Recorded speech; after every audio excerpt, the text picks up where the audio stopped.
So, good evening, everyone. My name is Varshika Sharma, and I am a learning manager and faculty at Loctopus Law School. And thank you guys for joining in on Tuesday. I know it's a weekday, and a lot of you might be working professionals. So, thanks a lot. So, today we are going to be discussing certain aspects of French constitutional system, and we are absolutely honored and privileged to have Mr. Sandeep Suresh with us today. So he has done his graduation in constitutional law honors from National Law University, Jodhpur, and he was then awarded Master's Excellence Scholarship to pursue his LLM in Comparative Constitutional Law course and he has done it from Central European University.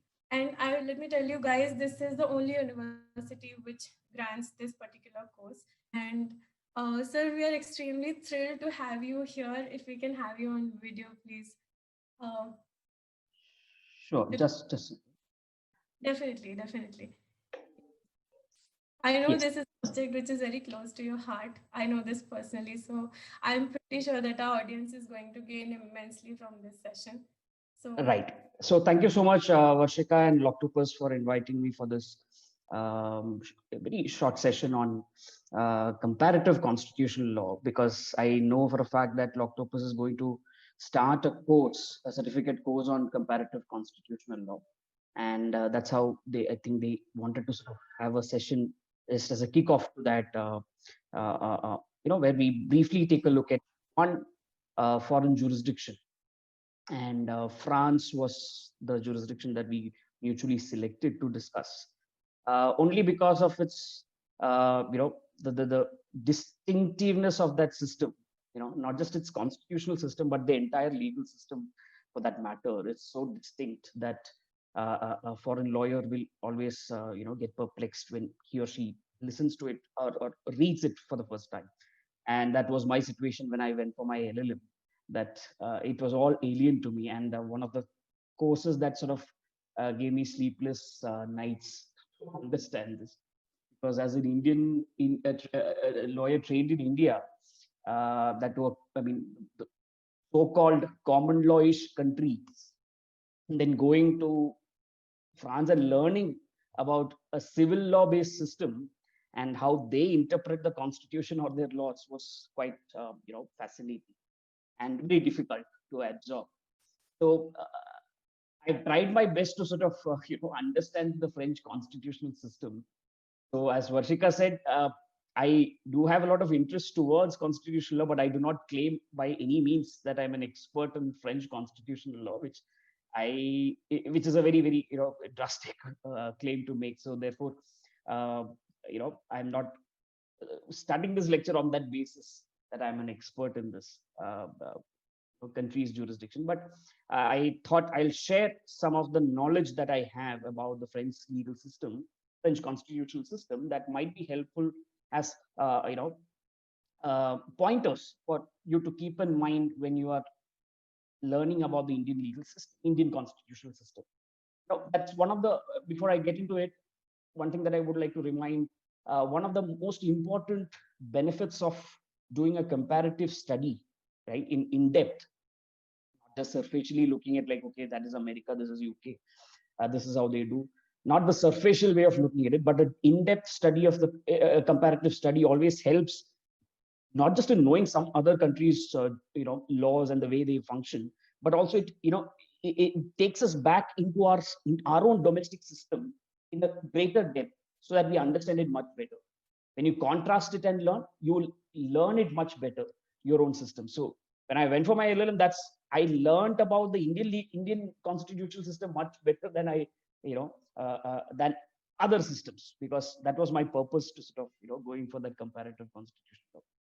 So in this session, uh, it is very difficult to sort of go into all the, tricky nuances.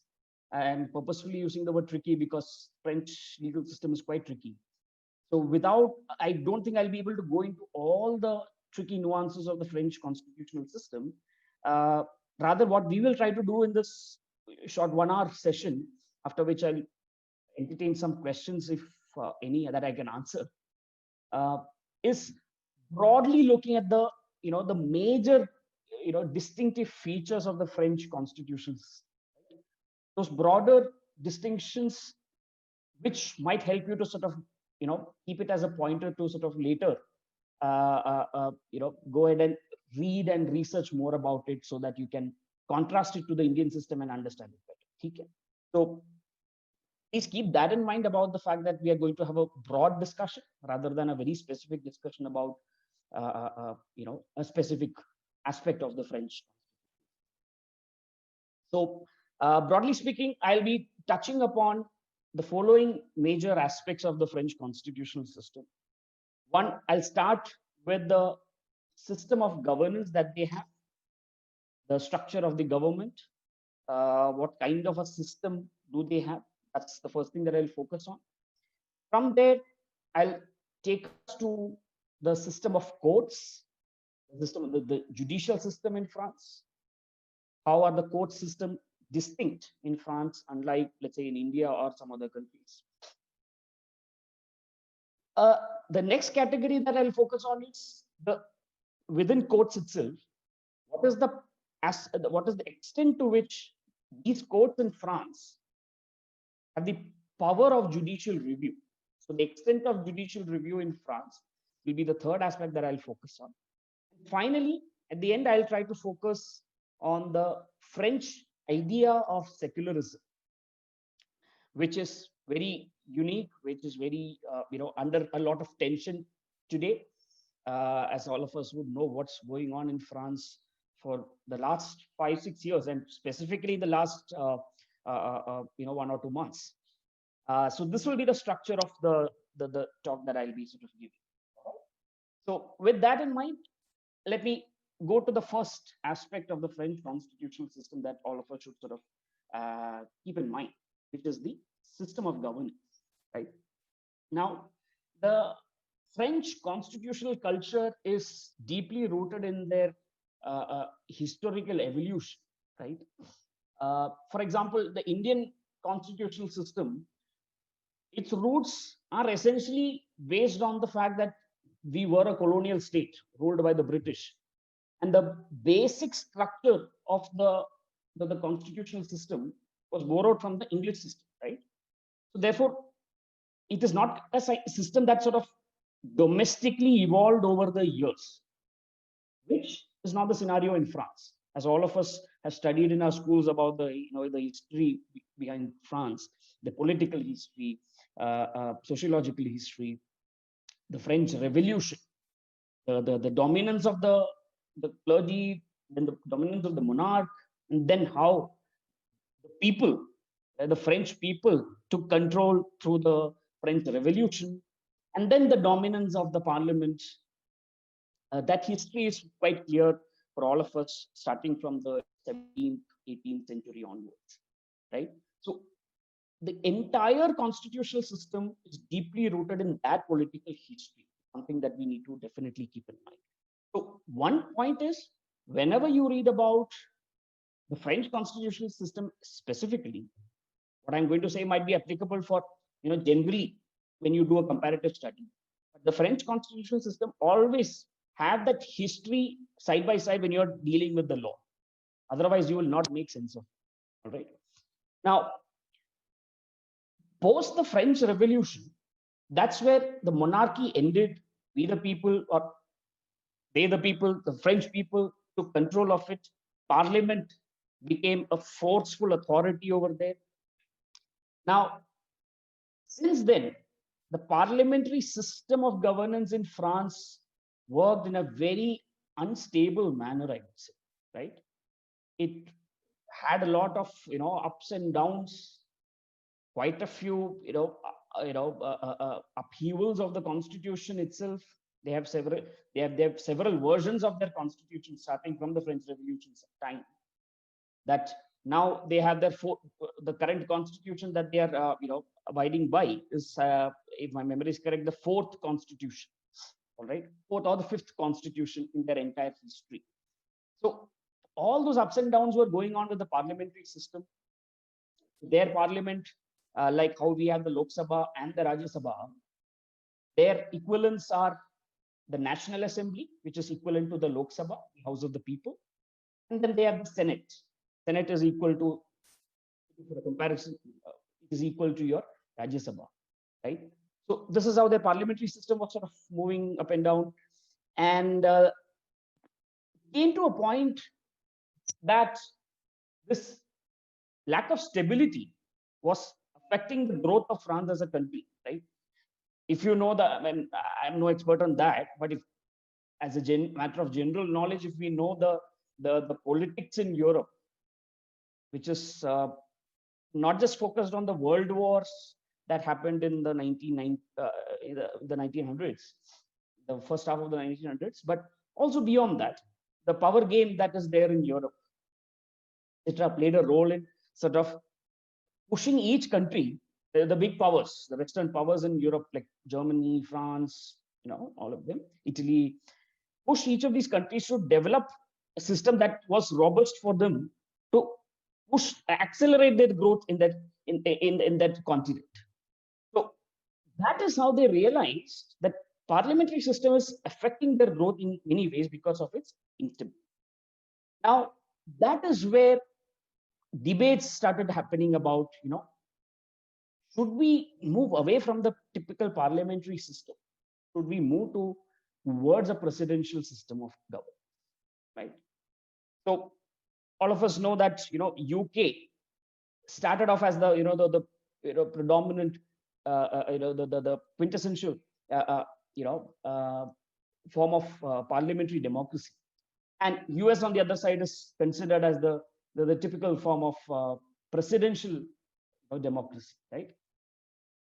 Now, this debate started happening, and that's where in the 1950s, when their constitution was finalized, the current constitution that they have, the constitution was finalized, they created a system which goes by different names these days.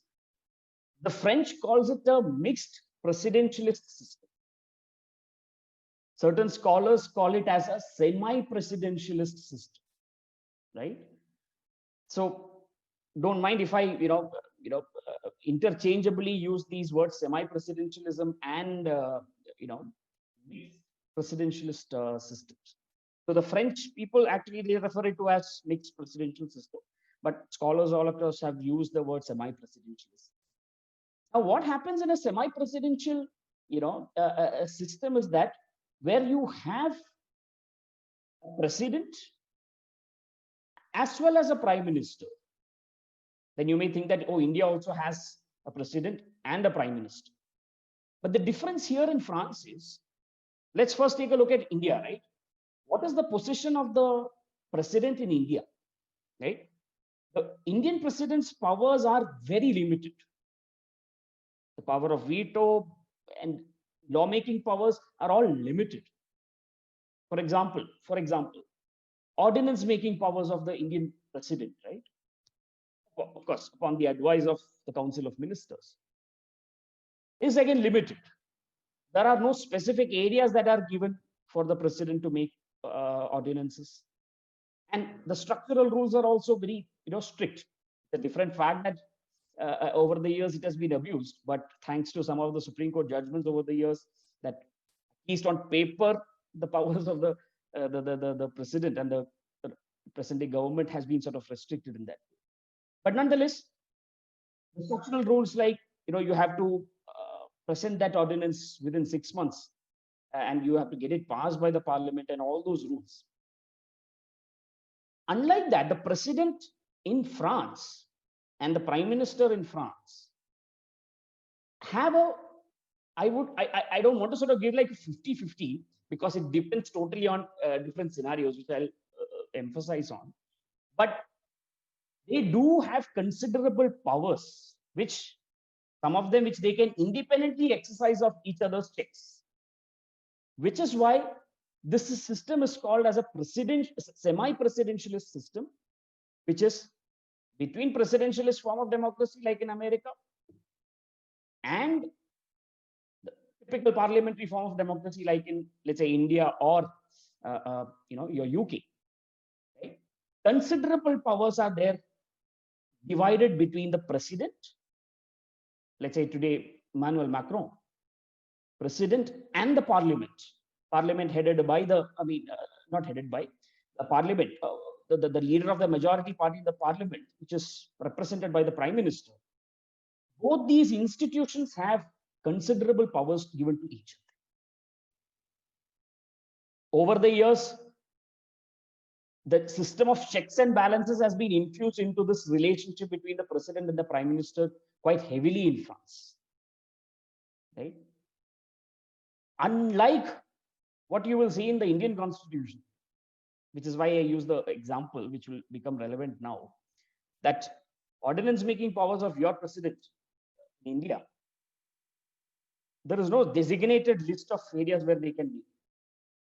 In France, the Constitution of France today, if you look at it, there are two provisions, Article 34 and Article 37, two specific provisions which delineate specific, areas for the president and for the parliament to make laws. Right? If I get into the discussion of what are those elements, then it will take, consume a lot more time than I would want. Therefore, I'm not getting into that. But that's why I said broadly, I'm telling you that that distinction arises. Specific areas are given to both these parties. Right? Therefore, that balanced positions of the president and the prime minister makes it a semi-presidentialist form or a mixed presidential. In America, you don't see that, right? In America, the president has a lot more powers. There is no intermediate prime minister in between that.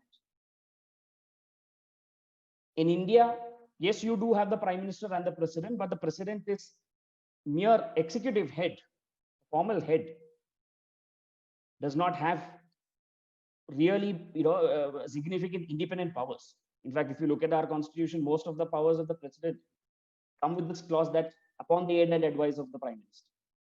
That phrase, aid and advice of the prime minister or the council of ministers, does not appear much in the French constitution. That's the difference, right? So this is the fundamental difference that France has.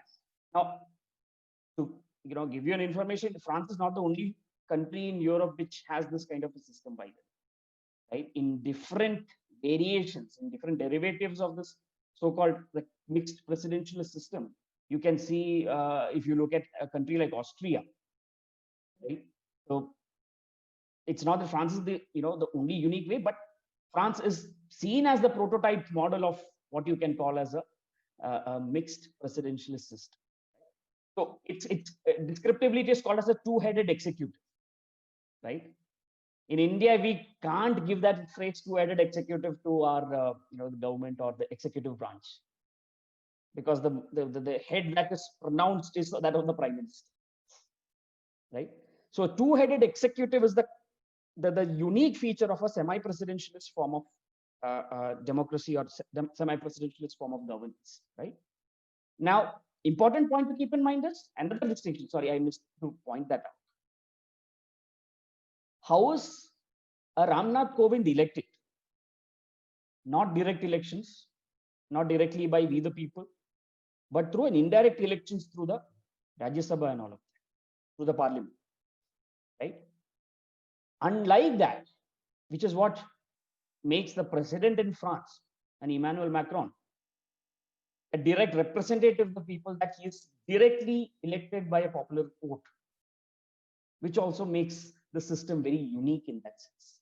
So you have what essentially that you're seeing there is, you have the prime minister who has also become a prime minister because he was elected by the people, of course not to become the prime minister, but to first become the member of the National Assembly. From there, he's the leader of the majority party is taken as the prime minister. But nonetheless, he has come to that position because of a direct election. So you have a prime minister and you have a president, both elected by popular vote. That's fascinatingly curious, right? Now that is what makes it very unique. Now, that does not mean that they are, it's the best system. There are several problems with such a system that can actually, arise, and France has sort of faced that. One of the problems I'll, quickly tell you is that earlier, which is not the rule now, earlier the French president once elected was supposed to serve for a term of 7 years. Prime Minister was supposed to, to be in office for a term of 5 years. So President 7, Prime Minister 5. Now, what's the problem there is, as long as the President and the Prime Minister are of the same political party, this is a fantastic system that can actually run very well. I mean, in terms of efficiency, I'm not talking in terms of any other parameters of democratic merit, but in terms of efficient governance, and also it depends on the right people being there. But objectively speaking, efficiency of governance can easily happen when the Prime Minister and the President are of the same political affiliation. But the problem happens when, now 7 years this President has to serve, Prime Minister, imagine at the end of 5 years, constitutionally his office ends and the elections will be made for the National Assembly. What if the Prime Minister, the party of the President loses that election and the Prime Minister also loses the election? The next Prime Minister might be a member of the opposition political party. In that situation, the situation in France, they call it as the system of cohabitation. I mean, not system, situation of cohabitation. In their French language, I don't exactly know the pronunciation, they call it as la cohabitation or something like that. Cohabitation is that situation where you have President and Prime Minister from opposing political affiliations. Now, then standstill arises, then conflict arises. Because there are certain situations in such a scenario where President's powers become reduced. Right? Because for certain instances, he needs the approval of the Prime Minister, he needs the cooperation of the Prime Minister, which, if they are of the opposing party, becomes very difficult. Right? So this is a problem that France used to face in 1980s and early 1990s quite a lot. Actually, not early, yeah, 80s and 90s quite a lot. After which, what they did was they changed the rule. One small tweak that they made was President's term was reduced from 7 to 5 years. So that uniformity in elections was brought up. Like how we, these days in India, we have this debate about, on a different context though, have a debate about simultaneous elections, right? Making the entire election scenario uniform for states and the center. Similarly, that was done in France as far as the election of the Prime Minister and the President is concerned. It was equalized. Therefore, it achieved its purpose of ensuring that there is no such 2 years in between. Might not happen always, but the possibility of those 2 years where there is a standstill between two opposing parties. It's like having, Rahul Gandhi as the Prime Minister and Narendra Modi as the President. You can imagine the kind of situation. That kind of situation was avoided because of this uniformity in election. So similarly, there are several such problems that this semi-presidentialist system has, though. But it works really well when both of them are of the same political affiliation.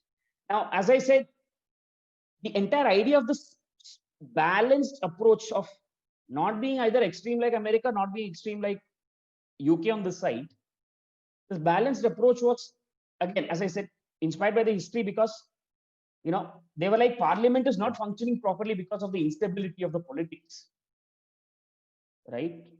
So they wanted to ensure that the Parliament does not become the superior authority, because if it gets destabilized like this frequently, then the country will not move forward. Therefore, they wanted to have a counterbalance, another authority which will counter that, to ensure the balance there. This is why the President's powers was raised. But then they couldn't raise the powers of the President too much. Why? Because the theory, you can't take that away from the French. That French Revolution experience has drilled down the idea that sovereignty lies with the people, right? Many of these preamble statements in our constitution has also been borrowed from the French, right? So the fact that sovereignty lies with the people, and the only way people can be represented is through the Parliament, which is the the most important body in a democracy, generally speaking. So they wanted to maintain that balance between their virtue that either people should have the direct a sovereignty which their representatives exercise, but also wanted to have a president who's also democratically elected, mind you. But that balance was it. So trying to achieve the practicality as well as the philosophical ideal behind the country France. This was the semi-presidentialist system that France sort of initiated, right? So I hope it gives you a broad understanding. There are a lot more nuances in this, but I'm not getting into that right now. Okay. Now, the next significant area that I need to sort of go to is the courts in France, right? The courts in France are also very uniquely designed and will look very different for an Indian lawyer, right? So in India, what do we have? In India, we have a system where, yes, one kind of divisions that we have is at the lower courts, right? In the district judiciary, where we have a criminal side and we have a civil side, right? So you have your munsif, sub-judge, district judge on the civil side. The other side, on the criminal side, you have your magistrate, first class, second class, chief judicial magistrate, sessions court, right? This is the only place where the divisions have occurred. Then it becomes common. Appellate courts become common. High court, then the Supreme Court above that. There are a lot of debates happening, at least in the scholarly, field, about the need to introduce a intra-court of appeals, just below the Supreme Court and above the high courts. Anyway, all of that is for another day.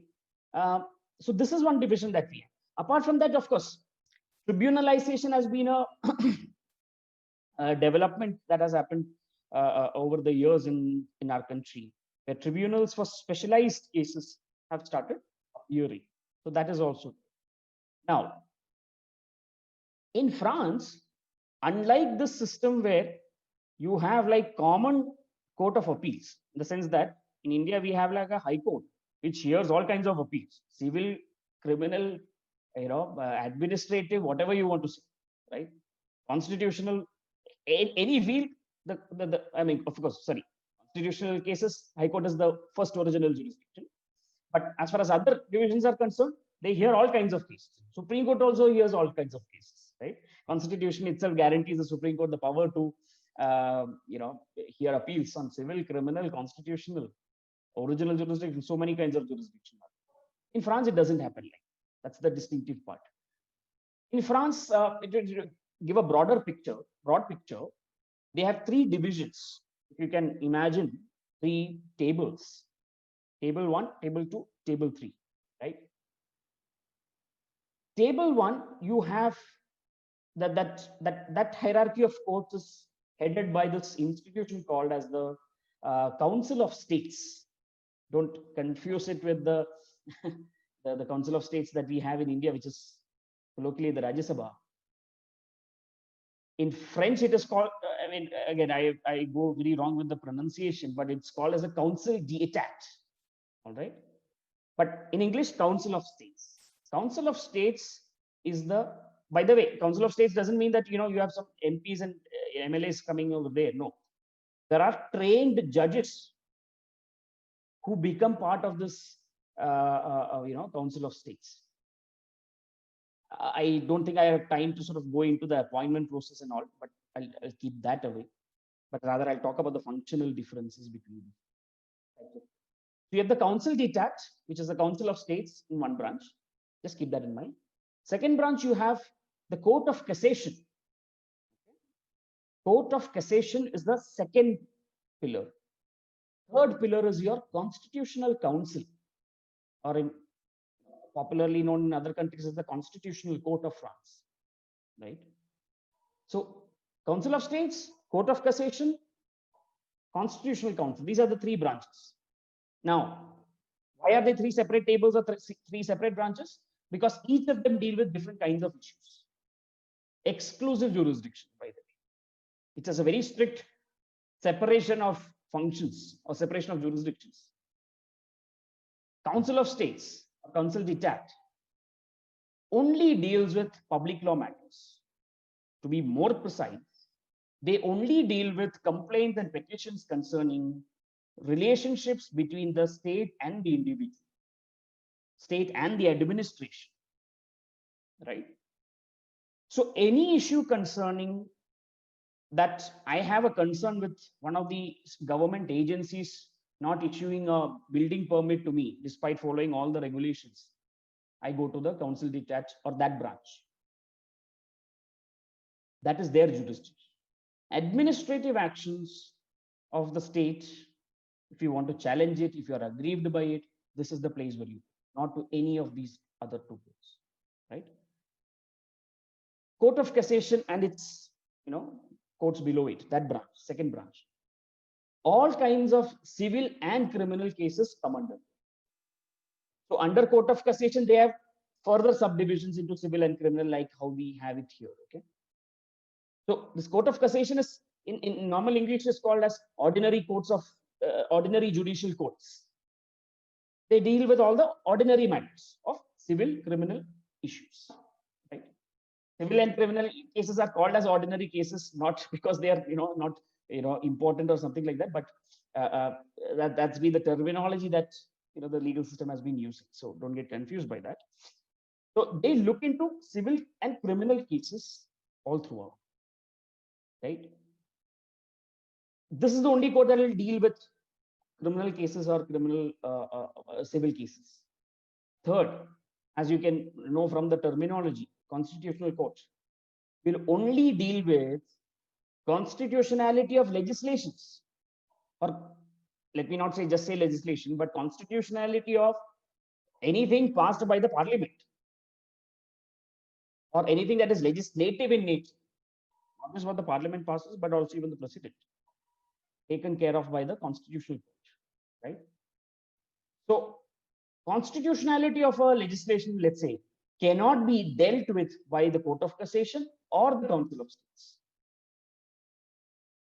Validity of an administrative action by a government agency cannot be dealt with by the Constitutional Council, cannot be dealt with by the Court of Cassation. A criminal trial, a civil trial cannot be dealt in the Council of States or in the Constitutional Court. The first criminal trial, appeal, everything gets dealt with in the second box of Court of Cassation. Now, giving you a structure, so Council of States, under it has several, first instance courts and all. Okay. Court of Cassation also, as I said, has a lot of divisions under it. Like how we have a a magistrate, second class magistrate, first class magistrate, chief judicial magistrate, metropolitan magistrate, and then a sessions court. Similarly, they also have such divisions, which ultimately the final court being the Court of Cassation. So if you want to appeal against the conviction, if you have been convicted in a criminal case and if you want to appeal, your final stage is the Court of Cassation. If the Court of Cassation upholds the conviction, there is no other review or, like how we have here, all kinds of other mechanisms and all, you don't have it. You can't even appeal to constitutional court or anything like that. Which is why you need to understand that these are three separate,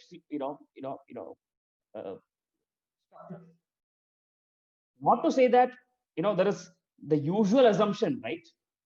Oh, the constitutional courts of a country are the most supreme and the most important.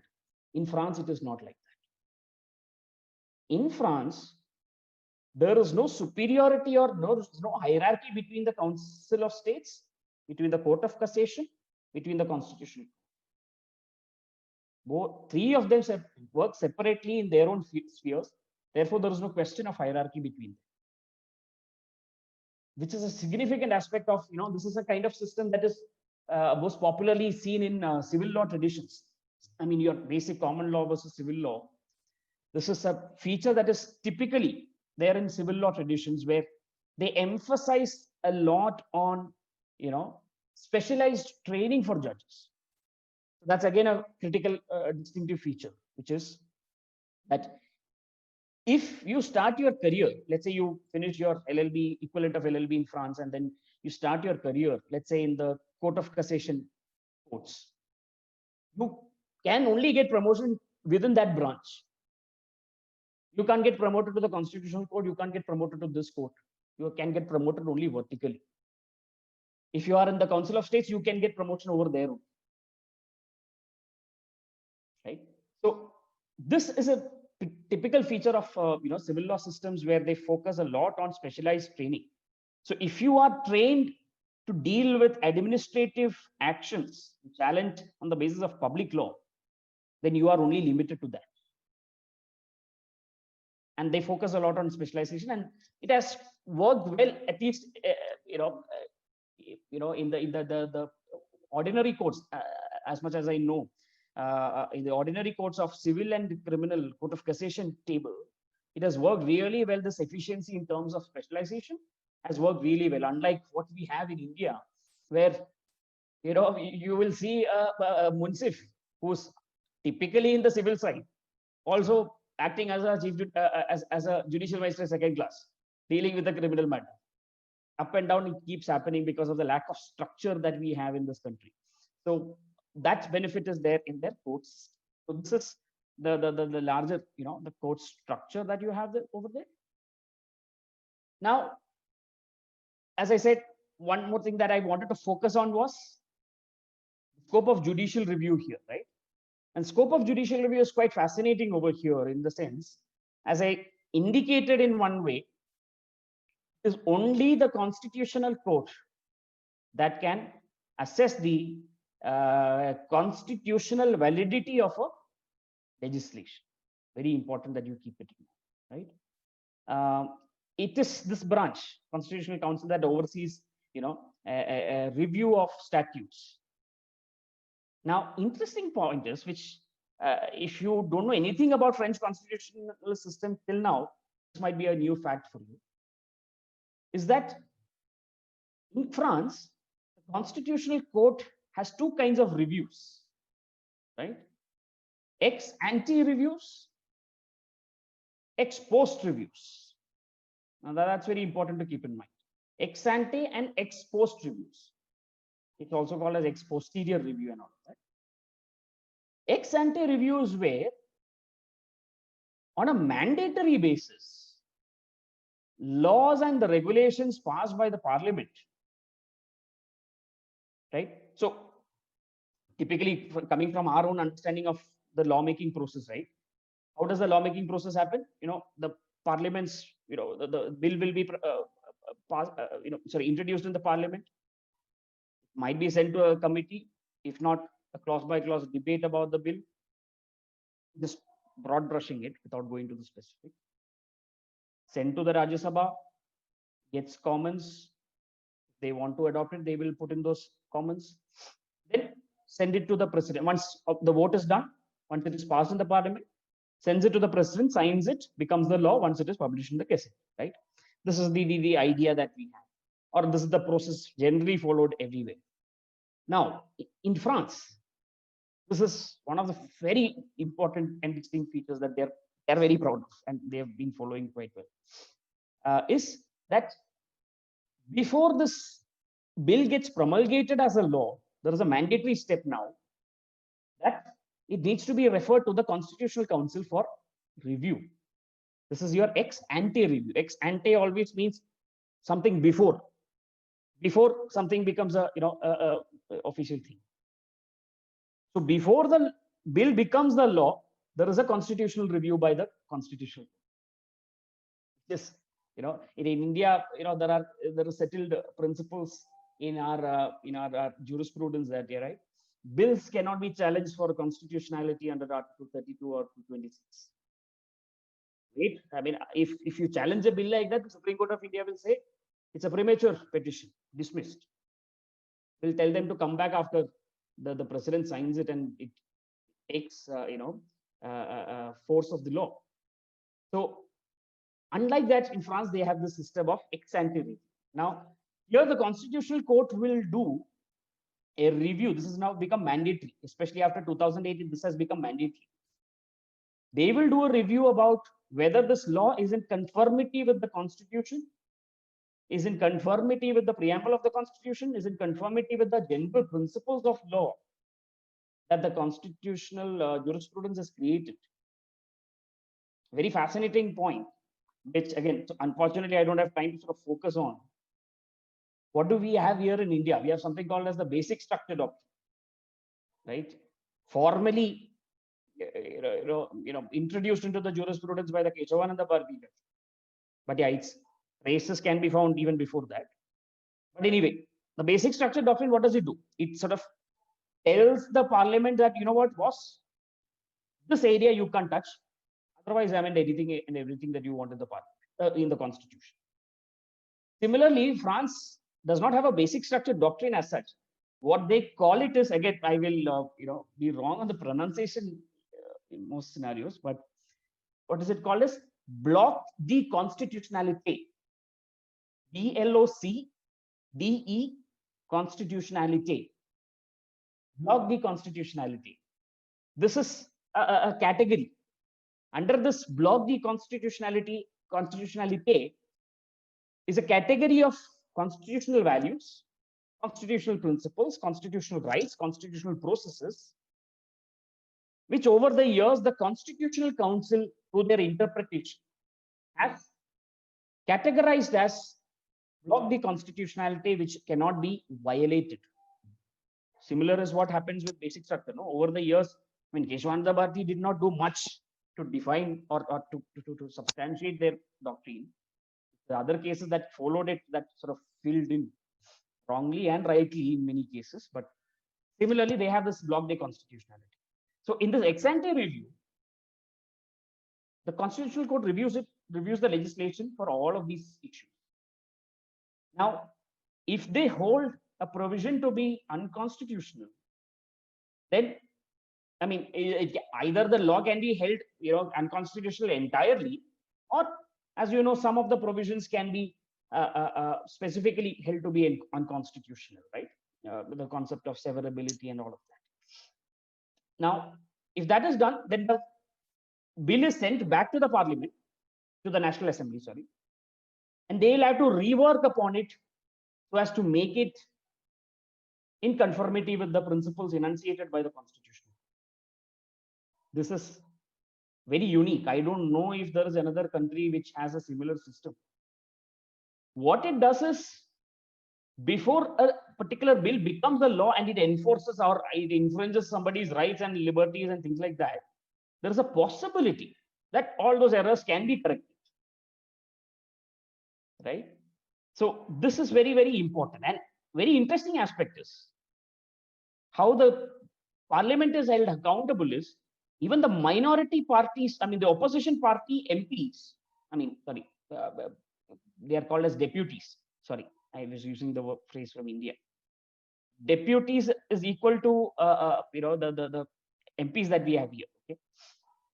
Now, they also, 10% of the MPs, if they agree, they can also refer the bill to the Constitutional Council in case the government does not do it by mandate.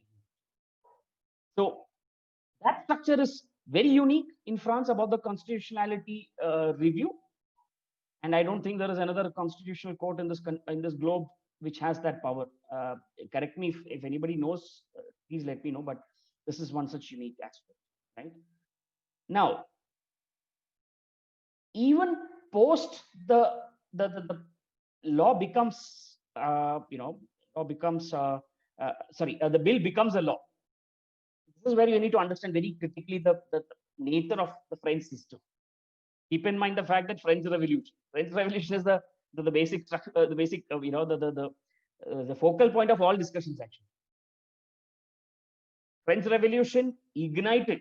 I don't again, pardon me if I am ignorant, but French Revolution was one such revolution which I don't think had parallels, where it ignited the people like how it did, ignited their the patriotism, if you want to say, or their values, about their individual values, that what is my role or my value in this country. There was no such revolution that helped its citizens I mean, become citizens from being subjects. So that idea that, the will of the people is always indicated through the parliament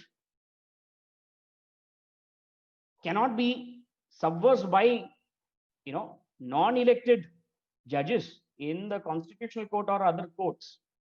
That aspect of, democracy should be kept in mind. Why that should be kept in mind is, what do we have in India? We have an Article 32. We have an Article 226.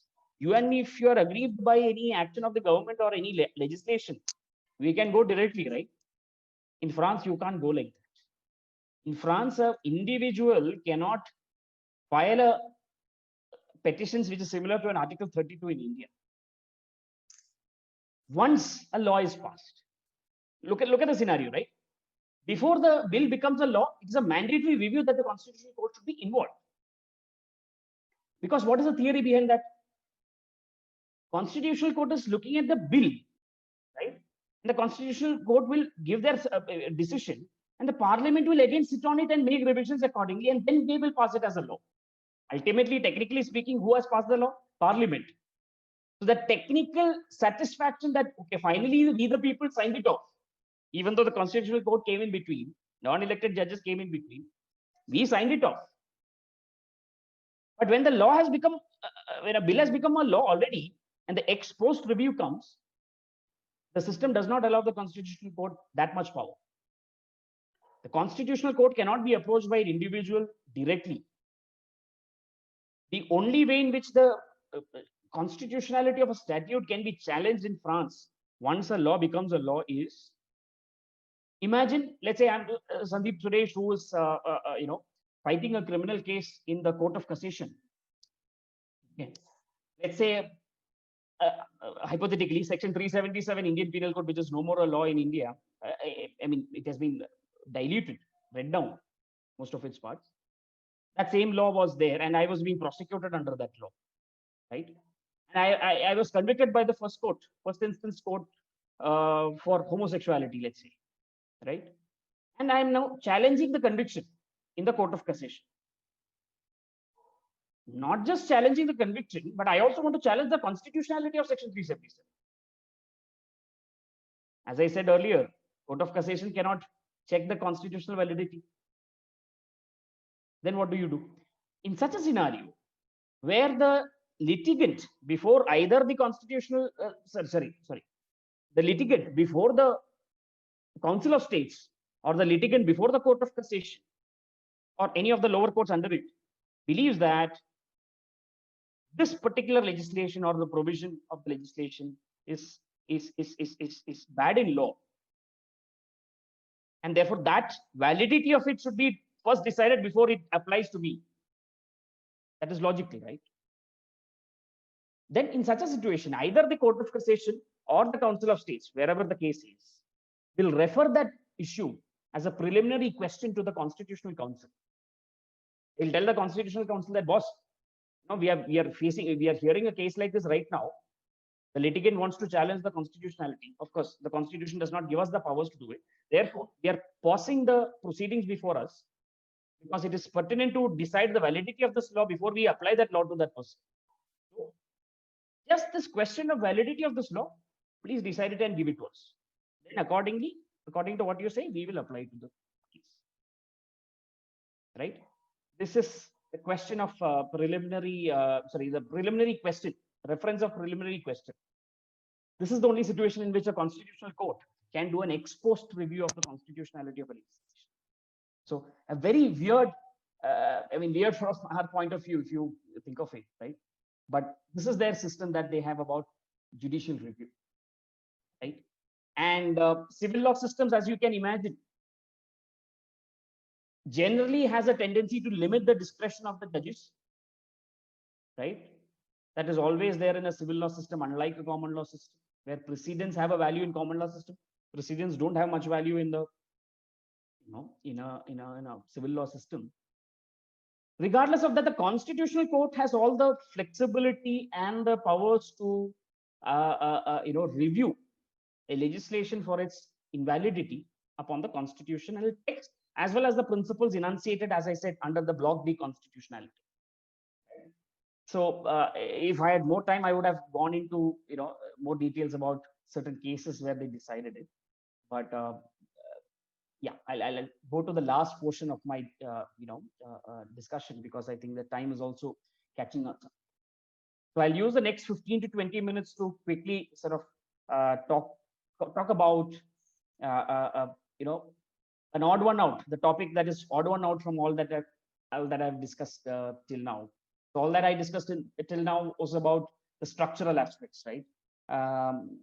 Structural aspects about the organization of the governance of the government, organization of the courts, powers of the courts, the institutional aspects. Now, the last portion that I want to focus on is secularism in France. Again, not something that I can actually cover with full, justice in 20 minutes or 15 minutes. Impossible. We should have like 2-3 sessions together to sort of discuss the secularism in France, which is such a tough concept to sort of pick up for an Indian lawyer, especially, and for a common law person. But nonetheless, I'll try my best to sort of give you the basic essence of it, right?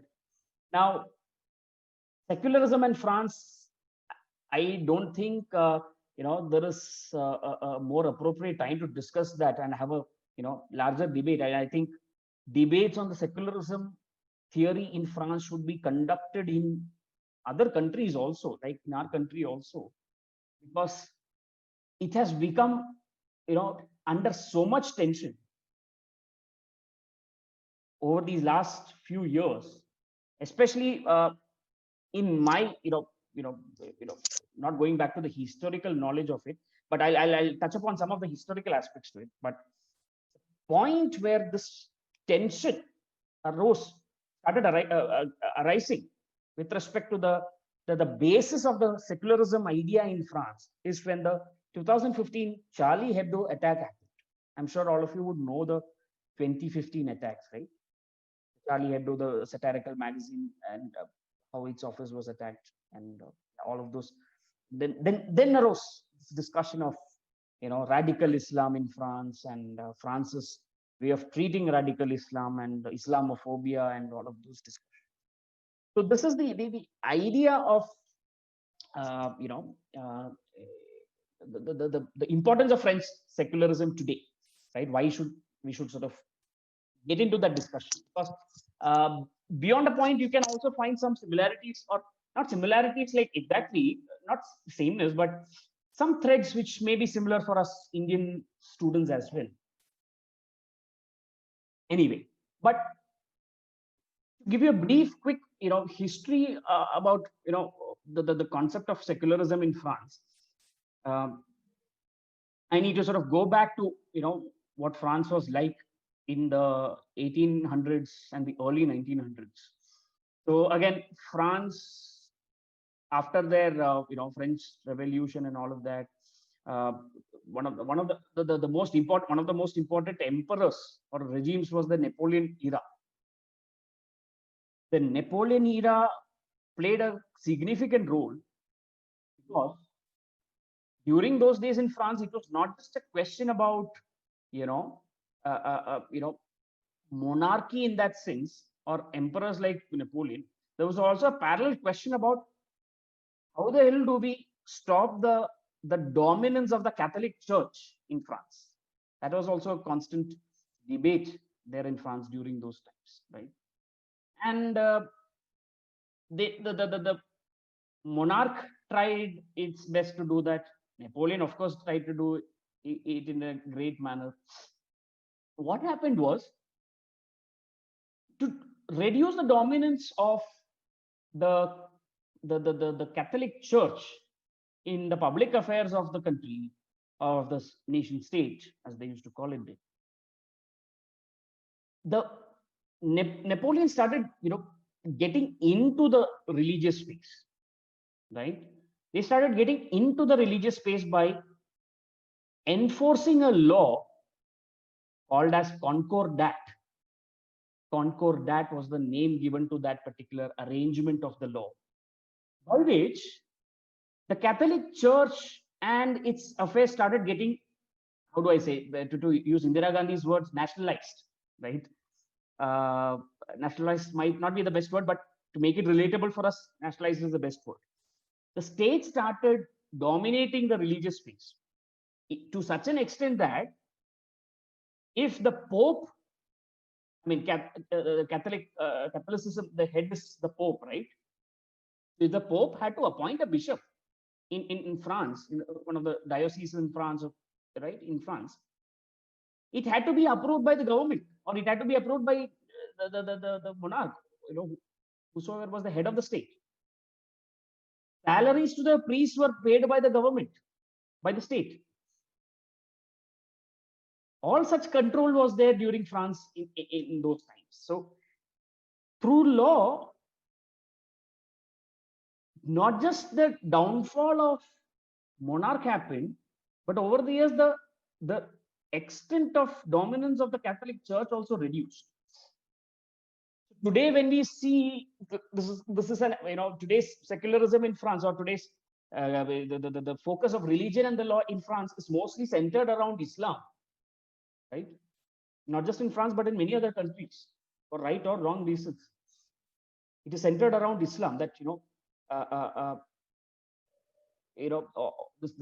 this the actions of the state are trampling down the the autonomous nature of the followers of Islam, etc. Back in those days, 1800s, 1900s, it was the same with the Catholic Church.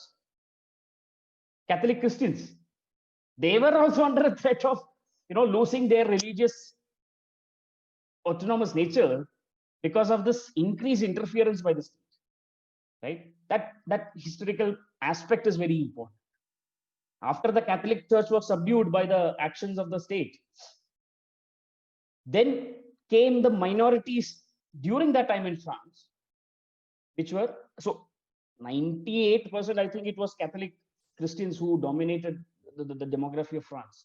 But there are a few Jews and Protestants who formed a part of the French public, to say. The French, sorry, the state tried to do the same what they did with the Catholic Church with these Jews and the Protestants, right? So of course there was quite a few difficulties because Jews and Protestants were not how do I say well organized like the Catholics, right? So the Catholics had a centralized agency in the Pope who used to sort of regulate all the functions of all the affairs of Catholics all across the globe. Similarly, nothing was there like a centralized agency for Jews and Protestants. So the reason why that became a problem was for the state was that negotiations as far as Catholics are concerned could be directly made with the Pope or the higher authorities like the higher bishops and all of that. But in Jews, it had to be very decentralized because there was no one single source where you could negotiate. All of those aspects happened, but nonetheless, I'm not going to sort of get it. So this process that you are seeing, where the relationship between the country France and Islam used to happen back in those days, early 1900s and late 1800s, which is where in 1905, the critical year in France, if at all you do further research, 1905 critical year in France, keep that in mind. They introduce this new law, which not like specific laws with certain rules, but certain general principles, out of which the French idea of secularism became quite, how do I say, cemented, right? The French idea of secularism in that sense, in France, in French, they call it as laïcité. Again, I might be wrong in the pronunciation. Laïcité, Laicite. Laïcité is the idea of secularism in France. What it meant is that now secularism, when we speak in the context of America, there is this typical line that comes, right? Separation of the church and the state. In France, do not assume that's the language that we use there. Their idea of secularism is not separation of church and the state, or the religion and the state. the state involves in the religious activities or the religious sphere heavily in France. As I just said, its history itself shows that, of appointing priests, giving them salaries. What happened in 1900s after this law especially was the fact that all the churches, which is the truth even today by the way, all the churches became nationalized in that sense. It became public property. State runs these churches now. So that itself is a greatest indication that the state interferes in religion. So their idea of secularism is not like state stays away from it, like America, no. Right? So this aspect is something that we need to keep in mind, that state interferes in religion. But why do they interfere is the question. That's the most critical aspect. They interfere because they want to make it all public. They want to interfere in the religious aspects so as to make it,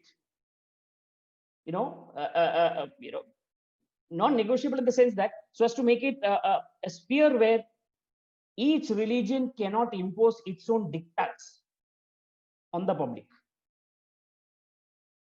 Right? Each religion does not get a chance to sort of impose their ideals or impose their personal ideals of their religion on the public. That is why the state is keeping a control. The idea of laicite or secularism, for easier reference, refers to the idea that no religion should be allowed to express their religious beliefs, faiths, and impose that on the public by any means. Now, when I say impose that on the public, it even means the more famous debates these days in France, or at least in the earlier parts of this decade, was the ban the French government first started in 2004. Then in 2011, also another version came, where the French government banned students from wearing, female, Muslim students from wearing hijab. All of you know the hijab, right? Hijab, or in English called as the headscarf, which Muslim women wear around their neck. So headscarf is, by the way, different from a burqa. A burqa is a full body apparel which sort of covers your face also. You can only see your eyes in that sense. Hijab is different from a burqa. So hijab was banned by the government in 2004. Why? Because it goes against their idea of secularism that you can't wear hijab in a public place and walk around. Public display of your religious symbols, your religious practices is disallowed in France, which is why the state is interfering. State is interfering to stop you from displaying all of that in the public. Why? Because France has this superior idea of the French identity, French constitutional identity, which is that in public, nobody is a Muslim, nobody is a Christian, nobody is a Jew, nobody is a Protestant. Everyone is part of the French people. Everyone is a French citizen. Apart from your citizenship, you don't have any other identity. I mean, now that we're talking about secularism, you don't have an identity based on your religion. Which is why you might have heard, if you follow French, events today, Emmanuel Macron, in his one of the recent interviews that I was watching with a lot of difficulty because he was talking in French, but somehow managing with the translations and later watching the interpretations in all these news media, that where he told Al Jazeera in an interview that boys and girls should have the same equal rights, right? Those rights between these two genders cannot be differentiated based on some religious principles or religious beliefs. Therefore, they're saying that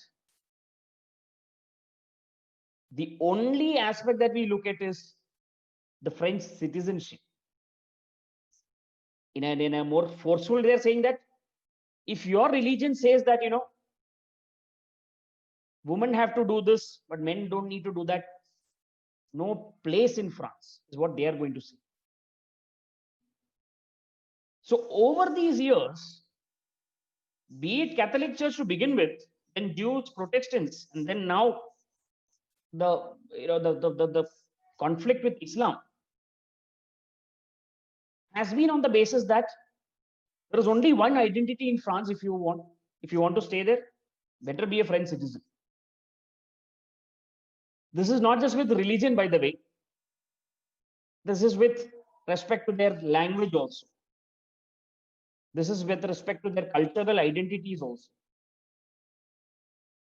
For example, there is this community, this how do I say, creed called the Corsican people. Corsica is a region in France, like a tribe, but not. I don't know if they're a tribe per se, but they are a community with a lot of peculiar, practices and peculiar beliefs and all. Right? Not religious, but traditional, customary beliefs. Case went to the Constitutional Court of France, and where they said that there is no Corsican people, there's only French people. So this homogenization or monoculturalism, mono-religiousness, whatever you want to call it, depending on the context, is the basis of the French idea of society. French society for them is supposed to be homogeneous. Now, the problem today is, see, back then, when I was talking about the history, late 1800s, early 1900s, it was easier because, as I said, 98% was Catholics. So that homogenization was possible in many ways, right?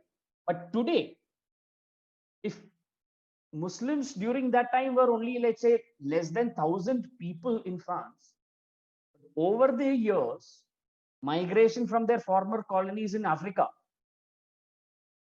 and other parts of Europe, the Muslim population has increased. They've become citizens there. They've been part of the society. Around, as the data speaks, I don't know the specific number, but the data says around 10% of the French population is Muslim population. Now, that's where you see that the French idea of secularism has been contested, has come under tension over these years, where Emmanuel Macron says that's the idea. What happened with Catholic Church? I'll end with that. What happened with Catholic Church back then, of state coming and bouncing upon their powers, nationalizing them into a public property rather than a autonomous religious activity. Emmanuel Macron, if you look at Google and certain news items, you will see in October first week, that is well before, at least a week or two before, the unfortunate beheading of one of the school teachers in France, which sort of all caused this entire, bloodshed. Emmanuel Macron had made a statement that we want to bring in a law which will do what they did to Islam. Sorry, do what they did to Catholic Church back in 1900s to Islam today. So reform Islam by nationalizing it in the sense that imams will be under strict scrutiny of the government. Only government-approved imams will be allowed to practice in France. Foreign funds will not be allowed, right? So all that what they wanted to do, they want to do now itself. But today the circumstances have changed. The entire debate around radical Islam, moderate Islam, and the entire angle has changed what it was before. Therefore, that is why the French idea of secularism is so bloody difficult to grasp and so difficult to sort of talk about, especially for us Indians. So therefore, keeping in mind that fact, that one takeaway from this that you need to have, in my opinion, is that their idea of secularism, which is so different from an Indian idea of secularism, right? In India, you can have all kinds of public symbols. No? Any religion can put up their public symbol. On the road, they can have processions. Our idea of religious secularism is where each religion, I mean, theoretically speaking, each religion gets that that ability to exercise their conscience, exercise their practices equally without discrimination. But in France, religion is considered as a private activity. You can do anything you want in your church, in your mosque, in your house. But in a school, in a public office, don't bother wearing a hijab. Don't bother wearing something that concerns Indians. Sikhs, there are several Sikhs in France. They have also had the trouble of, ban on turbans. Sikhs today in France are not, Sikh students in France in public schools are not allowed to wear their turban. Like how they ban hijab, Sikh students, male students cannot wear turban. That's also another debate. So it's not just with Islam, other religions are also facing a lot of trouble. For example, Jews. Jews, if you know, they wear that, I forget the name. I really sorry, sorry, I forget the name, but they wear that small cap, no, at the back of their head. That is also not allowed in a public school or in a public office. So this is the idea of French secularism, where they want to sort of, it's not that state is separate from the religion. State is controlling the religion heavily by doing all of this, by preventing you from expressing your religious beliefs in the public sphere. So the public-private divide is quite important in that context too. I hope that gives you a fair idea about the secularism idea, but there is a lot more nuances to it. I wish I had got another webinar with all of you. But thank you so much. So I tried my best to sort of cover, broad aspects of, certain significant issues in France. Not full at all. So don't go away thinking that you know everything about France. Even I don't know. So therefore, please use, if it's helpful for you, please use these for further research. That's all I want. Thank you so much. Thanks a lot, Sandeep. So we can take a couple of questions. Sandeep, first question that the students want to know, because it's popped up in the chat box also and even Q&A box. If you could suggest some book for comparative constitutional law and also specifically for French constitutional system. So you're on mute. So I don't know if you guys know this. There is a series called, what is it called? World Constitutions or Constitutional Systems in the World, which is by Bloomsbury Publications, where what they've done is a series of books, short books, where one significant scholar or one prominent scholar from each jurisdiction writes about their constitutional system. So you have a book on Introduction to the Indian Constitution by Arun Tiruvengidu, a fantastic professor, now teaching at Azim Premji University. He has written about the Indian Constitution, which is part of that series. Similarly, all countries, most of the countries, they're still doing it. There is a book on Constitution of the Pakistan, Germany, all those countries. France, the book has been written by Sophie Byron, right? Sophie Byron, Sophie Byron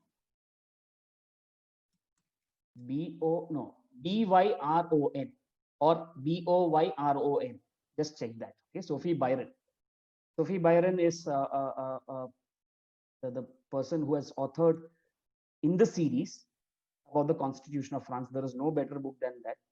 Of course, there are slightly more advanced books, but I think at this stage, you would only require good introductions. Start with this before you step on to anything else in France. So that will be my answer to that.